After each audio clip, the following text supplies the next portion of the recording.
All right, just a quick video today.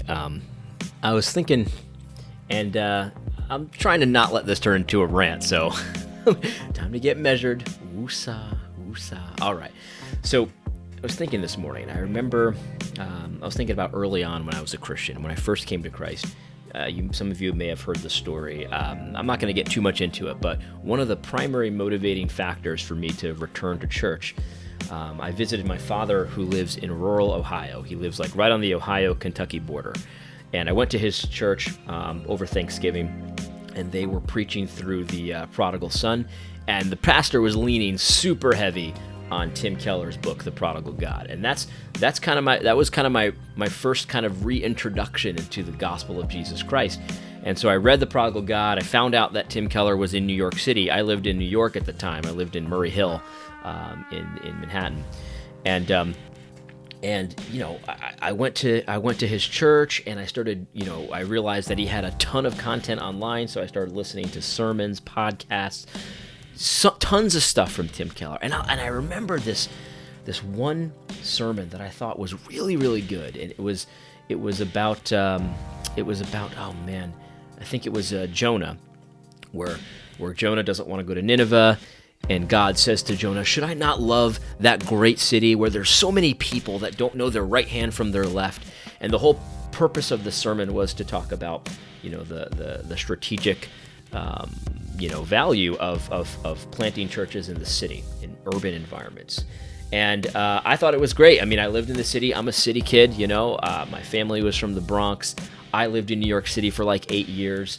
I love this city. I'm a Mets fan, a Jets fan. I'll always be a city guy. But I spent a lot of my childhood in rural America as well. And there's this attitude among city folk that rural people are like essentially Neanderthals. They're essentially like these big ooga booga, and everything wrong with the country is personified in like the rural sort of, camouflage wearing country bumpkins, got a straw in his mouth, spitting tobacco, that kind of thing. I remember one time when at the time I was a Republican, I remember I told someone that I worked with that I was a Republican, and he told me, and I don't have any reason to deny this, he said that I was the first Republican he had ever met that was normal. And I said, well, how many Republicans have you ever met? And he goes, well, not that many, like maybe 5, because the idea is Republicans aren't normal. They're lesser, they're lower. And so you get this idea of like a flyover country and rural people. That's just backwards. Everything about them is backwards. And I don't think that Big Eva intentionally does this, but if you look at their messaging and what they promote and things like that, it's very clear that they're kind of along the same wavelength as the general culture at large when it comes to the cultural elite, when it comes to the urban centers and their attitudes towards regular everyday Christians. Because think about this for a second. If you know any urban church planters, you probably see tweets or Instagrams or pictures like this. And I'm not saying there's anything wrong with this, by the way. So probably if you know any, you'll see a picture of the skyline, the city skyline. God loves this city. There are so many people in this city that God wants to speak to. I love this city. And just like a lot of like a sort of, there's definitely a love for this city. This is good. And there's a sort of pride. If there was a city version of nationalism, a lot of our urban church planters would be that, whatever that is. You know what I mean? And so there's a sort of pride that Big Eva has and teaches is okay and actually right for the city. But if you dare to have the same kind of thing, except replace the city with the nation, or replace New York City or Chicago or whatever city it is, replace it with the United States, right? And maybe you post memes of a majestic looking flag and an eagle and things like that, a majestic looking picture of Donald Trump, God forbid, you know what I mean? Like if you do anything like that and say the same quotations about how the Lord loves this nation, the Lord loves this city, like the same, just replace the word city with the United States, and you will be condemned. And so if nationalism is incorrect, if nationalism is evil, should be preached against, it's a form of idolatry. But the city one isn't, and it's actually promoted, and that's the kind of air that you get from Big Eva church planters in the city. Then what does that leave? If you do the mathematics, listen, I'm not a math genius. You know, my father was a nuclear engineer, but I'm certainly not. But if you do the math and you say, well, then if you say the nation's good, but the city's good, what does that leave over? It's really the rural part of nationalism that's the problem. It's not the city part. The cities, you see, the cities are so cosmopolitan. The cities are acceptable in our culture, whether it's the culture at large or the Christian culture. The rural people are the unacceptable ones. They're the ones with backwards beliefs. They're the problem with nationalism. It's not the cities.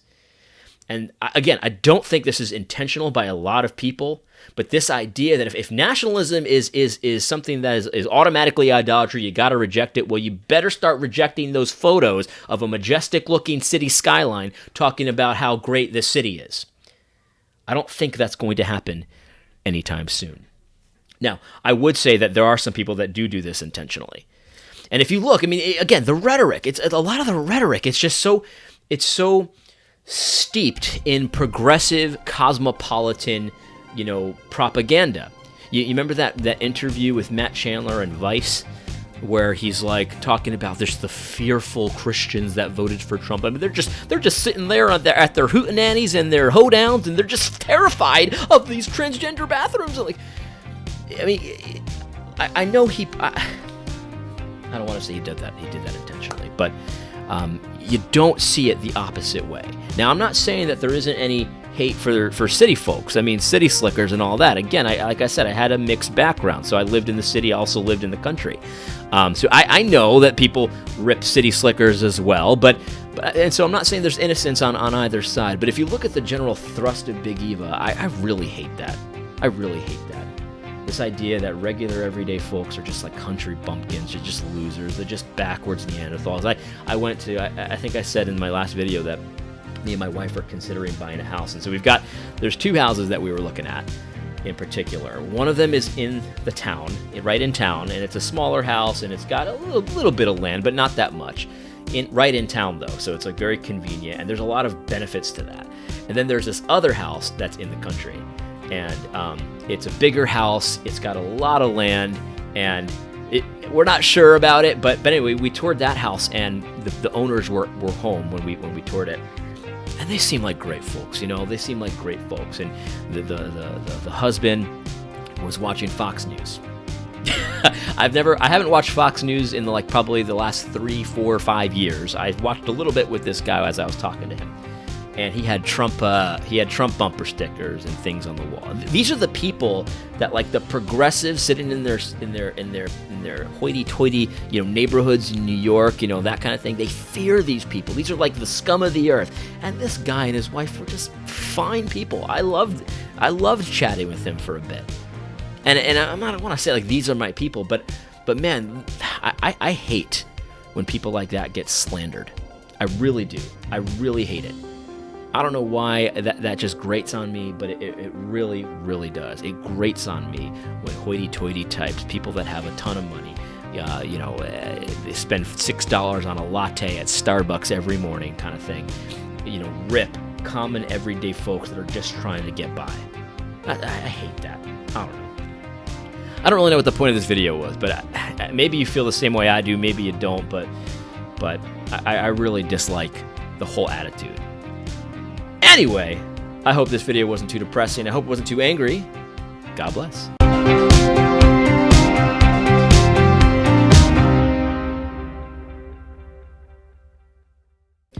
One of the ways you see this kind of work itself out is you see people talk about the strategic value of planting churches in the city, because the idea is in culture that cities set the trends. What's popular in the city today is going to be popular in rural areas tomorrow. And so, you win the city for Christ, and the rural areas will follow. That's something I literally remember hearing in a workshop, saying that was what would happen. And it doesn't really seem to work that way. You know what I mean? I would say that a lot of the aberrations from what biblical theology is definitely starts in the city. And, the rural people get, browbeat for not adopting it right away. I mean, I don't know. I'm not a sociologist. I don't know how this all works. But I'm mark me down as very suspicious about this idea that cities set the trends and the rural people are just, we'll follow. Sure. Sounds good. You know what I mean? Like that kind of thing. That's kind of the impression. And I just really don't like that. The other thing is, you'll also see this kind of work itself out in some of the ways that people are portrayed. If you've heard any mainstream Big Eva conference podcast thing like that, they'll talk about sort of the victimhood of poor people in the city and how they're oppressed and things like that. And I don't really know what Big Eva thinks about poor people in the rural areas. I mean, I'm sure that there are some people that talk about them as victims as well, but you just don't hear much about it. You don't hear much about it, and if you do hear anything, they're probably part of the oppressor class a lot of the time. The poor people in the rural areas, they're actually oppressors, did you know? So, I don't know. I don't have a lot of sympathy for that kind of mentality. My experience tells me that it's not accurate, and I don't really see anything biblically that would insist that the strategic value of winning a city for Christ as opposed to winning a backwater podunk town for Christ is really all that important or all that special. Not saying you should neglect the city, but let's get our heads here for a second. Now I know that there are conferences that focus specifically on rural, church planting and small town church planting and stuff like that. But let's just be honest, when it comes to the big sort of marquee events in Big Eva, you're not going to get on the main stage with a message like that. Maybe you'll have a workshop or a side session or something like that, but it's really not the main event. If you want to be flashy, you want to see people flock to you for your advice and stuff like that, you better be planting in a city.